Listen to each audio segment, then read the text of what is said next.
최근 미국, 영국, 호주가 인도, 태평양 지역의 새로운 군사, 안보, 외교 협력체인 오커스 AUKUS를 발족하며 호주의 핵추진 잠수함 기술을 이전하기로 합의하였습니다. 그로 인해 앞서 호주와 관련 거래를 추진해왔던 프랑스 측의 반발이 거세지고 있는데요. 뒤통수를 맞아 잔뜩 화가 난 프랑스 측이 우리나라와 핵폐기물 재처리 기술을 비롯한 핵잠수함 기술 협력에 대한 의향이 있음을 밝혀 큰 충격을 주고 있습니다. 프랑스는 르트리용 판금 14,565톤 SSBN 4척, 루비스급 2,400톤, SSN 6척 등 총 10척의 원장을 보유하고 있습니다. 프랑스는 원장 내부의 콤팩트화 능력이 세계 최고 수준으로 평가받고 있는데요. 프랑스는 핵잠수함 선진국이라 할 수 있습니다. 최근 필립 르포르 한국 주재 프랑스 대사는 에물 서대문구 주한 프랑스 대사관에서 약 1시간가량 기자간담회를 열고 호주의 핵잠수함 수주 계약 폐기 문제와 관련한 프랑스 정부의 입장을 표명했습니다. 해당 간담회에는 7일 뒤퐁 주한 프랑스 대사관 국방무관도 동석했는데요. 특히 르포르 대사는 이번 사태가 향후 한국과 프랑스 양국의 협력에 어떤 영향을 미칠지를 묻는 말에 신중하게 대응하면서도 여러 측면을 시사하는 인상 깊은 답변을 남겼습니다. 르포르 대사는 프랑스는 당연히 한국과 핵폐기물 재처리 기술 등의 거래, 협력을 진정으로 원하고 있다면서 프랑스는 군사 기술에서도 핵잠수함과 항공모함 건조까지 모든 기술을 모두 가지고 있는 나라라고 강조했습니다. 르포르 대사는 이어서 핵잠수함과 관련한 모든 기술을 갖고 있는 나라는 프랑스와 미국뿐이라고 설명하며 핵잠수함부터 항공모함까지 미국의 기술은 어느 것도 필요 없다고 말해 자국의 국방 기술력에 대한 자부심을 드러냈습니다. 앞서 르포르 대사는 핵폐기물 관리를 위한 프랑스식 해법을 설명하는 기자간담회를 통해 한국은 한미 원자력 협정에 의해 플루토늄을 추출할 수 없기 때문에 핵폐기물을 직접 재처리할 순 없지만 협정이 지정한 대로 프랑스와 영국의 재처리를 위탁할 수 있다면서 우리나라의 핵폐기물 재처리 기술 관련 거래 의향을 타진하기도 했습니다. 이날 르포르 대사는 호주 정부가 프랑스의 군사기술 기업 나발그룹과의 핵잠수함 수주 계약을 파기한 것과 관련해 호주 측의 피해가 더 크다는 점을 강조하는 동시에 조 바이든 미국 행정부에 대해 강한 어조의 비판을 쏟아냈는데요. 오커스 AUKUS의 첫 협력 사업으로 호주는 향후 18개월간 미국의 핵잠수함 기술을 이전받고 팔적을 자체 건조하기로 했습니다. 이에 따라 호주 정부는 앞서 2016년 프랑스 나발그룹과 체결한 12척의 바라쿠다급 핵추진 잠수함을 건조하는 560억 유로, 약 78조 원 상당의 수주 계약을 파기했습니다. 당시 해당 거래를 계기로 두 나라는 전략적 제휴 협정을 체결하고 양국의 관계를 결정적 동반자 관계로 격상하는 작업도 진행 중이었으나 향후 악영향 역시 불가피해졌습니다. 르포르 대사는 이번 계약 파기에 대해 나발그룹은 현재 프랑스 국방부를 비롯한 여러 국가와 수많은 계약을 체결하고 거래를 진행하고 있기에 재정, 경제적인 타격이 있는 것은 아니다라며 관련 피해는 원자력 산업과 관련한 영향력을 갖추지 못한 상태인 호주 측에 돌아갈 것이라고 비판했습니다. 그러면서 그는 선택의 자유는 있지만 약속을 준수해야 하는 원칙은 반드시 지켜져야 하며 과거에 체결한 계약을 이행하는 것은 누구에게나 의무적인 것이라고 강조하며 호주와 미국 측이 신의를 저버렸다고 주장했습니다. 특히 조 바이든 미국 행정부가 일방주의적으로 과격하고 예측 불가능한 행동을 했다면서 강한 비판을 이어갔는데요. 르포르 대사는 프랑스는 이번 일로 대단히 실망했다면서 프랑스는 바이든 미국 행정부에 대해 동맹국의 이익을 더 존중하고 덜 일방적인 외교를 기대해왔지만 이번 사건으로 미국은 절친한 동맹국인 프랑스의 이익을 존중하지 않는 태도를 보였다고 말했습니다. 이러한 상황 속에서 프랑스는 대한민국과 5,000톤급 핵추진 잠수함의 수주 계약 또는 기술 이전을 추진하려고 합니다. 핵잠수함 개발의 필수 요소는 잠수함에 장착할 소형 원자로 기술과 핵연료 확보 두 가지입니다. 우리나라가 세계 5위 원전 강국인데다 3,000톤급 잠수함을 독자 설계한 경험이 있어 소형 원자로 제작은 해볼 만하다고 하는데요. 이미 2004년 한국원자력연구원이 핵잠수함 원자로 기본 설계를 마쳤다는 이야기도 있습니다. 이정희 카이스트 원자력 및 양자공학과 교수는 원자력연구원이 2012년 개발한 소형 원자로인 스마트는 미국 기술의 기반을 두지 않기 위해 일체형 원자로라는 독특한 형태의 원자로를 선택했고 소프트웨어도 순수 국내 기술로 개발해 미국이 개입하기 힘들 것이라며 상업용 원자로보다 잠수함 원자로가 더 고난이도지만 해볼만하다고 말했습니다. 한편 김현종 전 국가안보실 2차장은 한미 원자력 협정과 핵추진 잠수함은 완전히 별개라는 발언을 해 큰 충격을 주었는데요.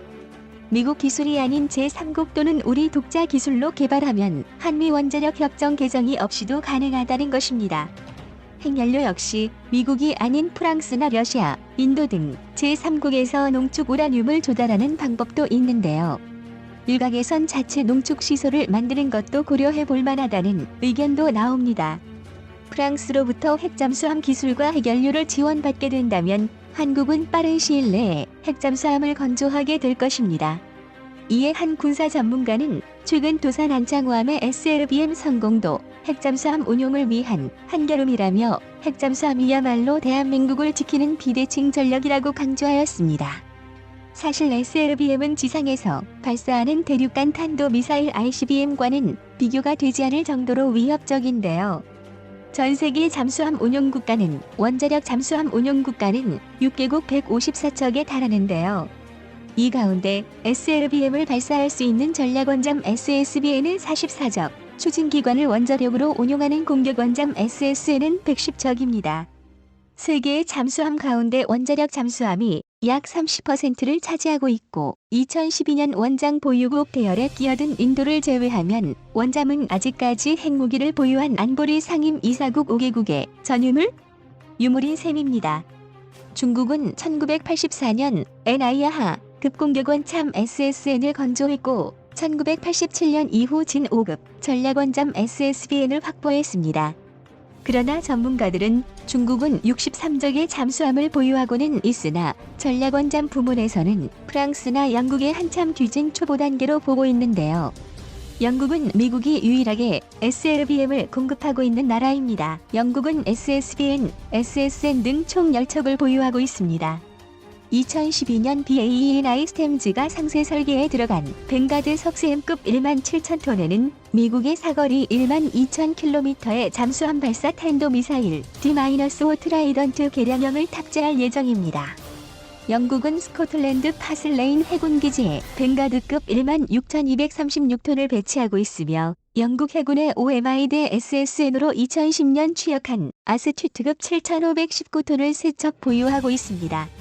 영국 해군은 아스튜트급을 7척까지 보유할 계획이고 선제, 소나 등의 통합 기술을 미국이 제공하고 있는 것으로 알려졌습니다. 영국과 한국의 원자력 교류 협력 관계는 상당히 밀접한데요. 이미 영국 측에 원참용 핵연료 구입을 타진하기까지 했습니다. 2009년 4월 영국 런던에서 열린 제2차 제20 금융정상회의에 원장용 핵연료 구입 문제를 논의했습니다. 당시 청와대 외교안보라인이 영국 방문 전 주한 영국 대사관을 등에 핵연료를 구입할 수 있는지 검토해달라고 영국 정부에 요청했고 대사관은 이것을 본국에 보고했던 것인데요. 정상회담에서 고든 브라운 총리는 농축도 20% 미만의 우라늄 공급과 재처리까지 담당할 수 있다며 적극적 의사를 표시했다고 합니다. 이러한 영국 측의 입장이 지금까지도 유효한데요. 프랑스와 영국뿐만이 아닙니다. 인도까지도 한국의 핵잠수함 건조를 지원하겠다고 나섰습니다. 2012년 인도는 원장 사업 개시 32년 만에 러시아 야신급 원자력 잠수함을 모델로 아리안트급 7,000톤을 독자 개발했습니다. 한 군사 전문가는 인도의 원자력 산업 발전은 프랑스 등 미국의 원자력 독점에 반대하는 국가들과의 협력을 통해 이루어졌다면서 인도는 중국과 대립하고 미국과 불편한 관계 때문에 결국 러시아에 접근해 핵연료를 핵폭발 장치에 이용하지 않는다는 영국 안보증을 등에 안정적으로 확보했다고 했습니다. 전문가들은 한국이 원장 보유를 위한 현실적 방안으로 인도와의 원자력 협력을 꼽고 있는데요. 인도는 캐나다가 제작한 중수로인 캔두 CANDU형을 사용하고 있는 몇 안 되는 국가 중 하나입니다. 현재 전 세계적으로 캔두형 원자로를 사용하는 나라는 캐나다, 미국, 인도, 한국 등으로 알려졌습니다. 한국은 월성 1, 2, 3, 4호기가 중수로를 냉각제로 사용하는 캔도형 원자로를 사용하고 있는데요.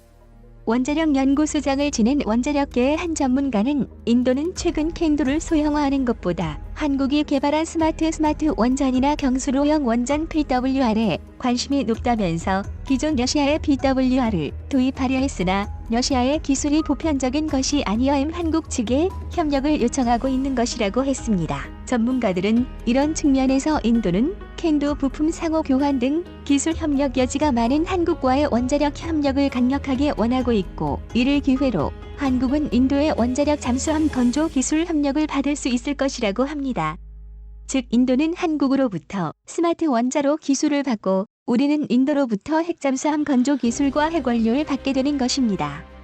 현재 원자력 잠수함 개발에서 가장 중요한 부분을 차지하는 원자로 설계 기술에서 한국은 이미 상당 수준에 도달한 것으로 알려졌습니다. 1993년 신재인 원자력 연구소장이 김앤환 김씨 원자로 연구소장과 함께 러시아 OKBM을 방문, 체르노빌 원전 건설에 참여한 러시아 핵물리학자 예부게니 아다모프 박사를 만나 원자력 잠수함 설계 도면을 구입했습니다.